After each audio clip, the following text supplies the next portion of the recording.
Hey guys, how's your night going? Actually, hopefully most of you are sleeping by now and not still awake. But if you are, I hope your night is going well and that you're getting a lot of stuff done or having a lot of fun. Anyway, today was definitely a better day than yesterday was. Today was full. We did a lot of stuff. The first thing we did was go to a nursing school, which was, I don't really know. They explained it, but it was a lot of info, so I didn't quite catch all of it. Basically, it is a school for kids who have just graduated high school, and here they graduate high school at 16 or 17, so most of the students are really young.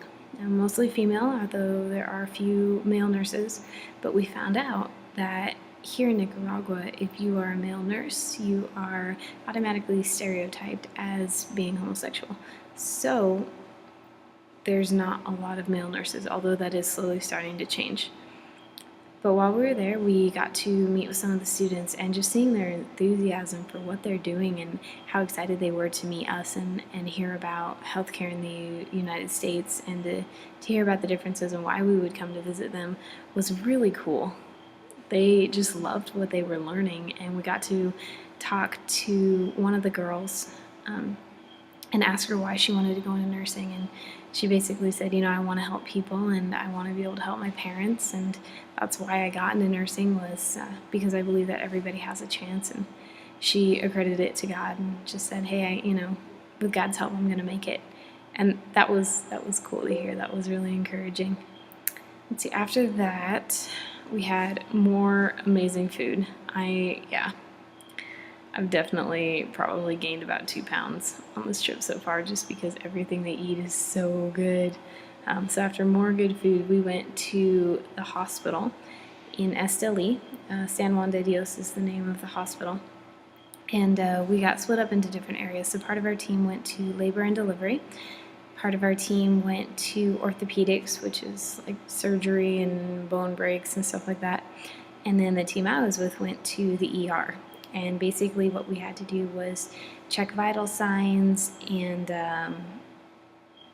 go around just see how the patients were doing, which was really difficult because there isn't a lot of communication when they don't speak English, and very few of our team speaks Spanish. But we made do. It was frustrating, and a lot of us struggled with that. And I struggled with it because I felt like I wasn't contributing anything, because what I'm contributing won't come till after the trip, and it won't benefit the patients. It'll benefit us in the States. And so I felt like I was in the way a lot. But oh well, it's my job and it's what I have to do. But I did learn to ask if I can take their picture or take a video of them. And you say, ¿puedo tomar su foto? O puedo tomar el video por un documentario? And all of them said yes that I asked. I didn't ask a lot of them just because it was obvious they were sick or they had family there, stuff like that.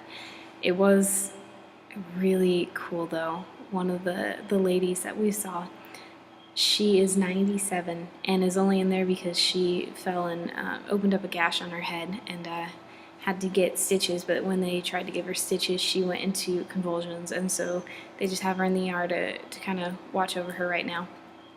And the coolest part though is that she is like the spunkiest lady ever. We were talking to her granddaughter who was telling us how her grandmother refuses to eat the proper foods to take care of herself and just will go out and do crazy, just different things all the time. And the lady is still married, and she lives with her husband of 78 years, and he is 104.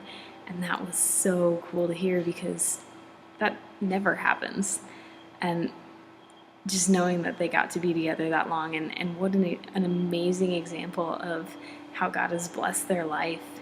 And I don't know where any of them stood with it, but man, what a testimony anyway. And that was really cool.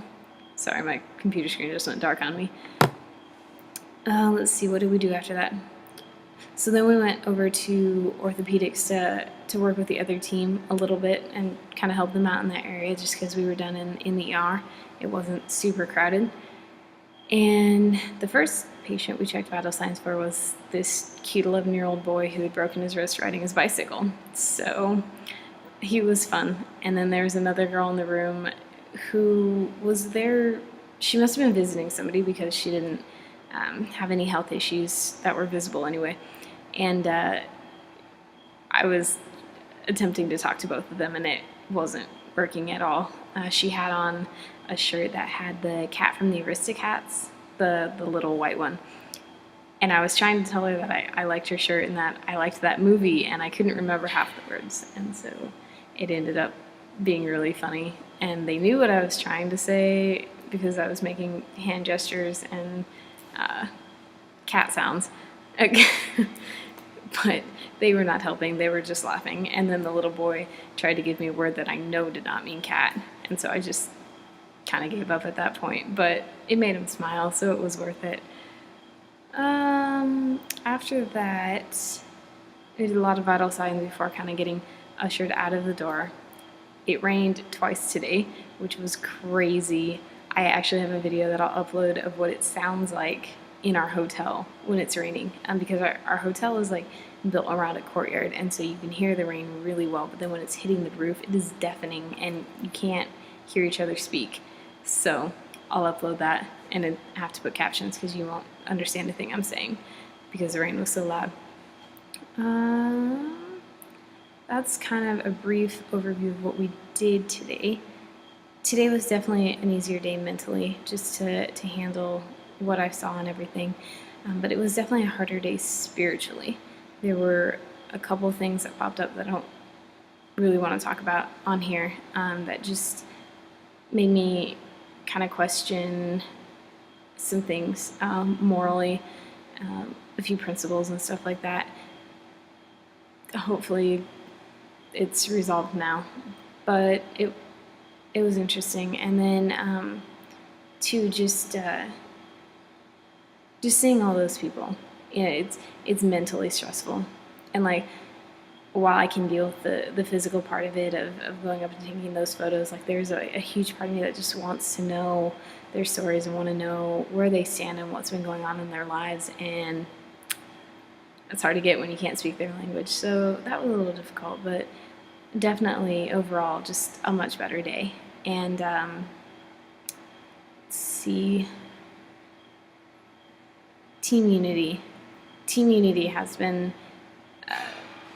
it's been good for the most part. Like there are definitely some things that are a little iffy, and there are some times that we don't all quite get along with each other, but for the most part, it was really cool. And a lot of people are really open, and it's been really cool to get to know a lot of the people on the team, and especially a couple of them I've become a lot closer to, and I've been able to really dig in and get to know them better, and be able to share more personal stuff, and vice versa as well, and just get into spiritual conversations as well, which has been really cool, and it's been a great way to get to know them. So it is now 1:11 in the morning. I know I keep saying I'm going to actually write posts down instead of just doing videos, but that hasn't happened yet because the other posts for the pictures and on the other blogs have taken so long. So, but I've talked for 8 minutes, so I'm going to wrap it up. I hope you guys have an awesome night, and I really will try to write those down soon.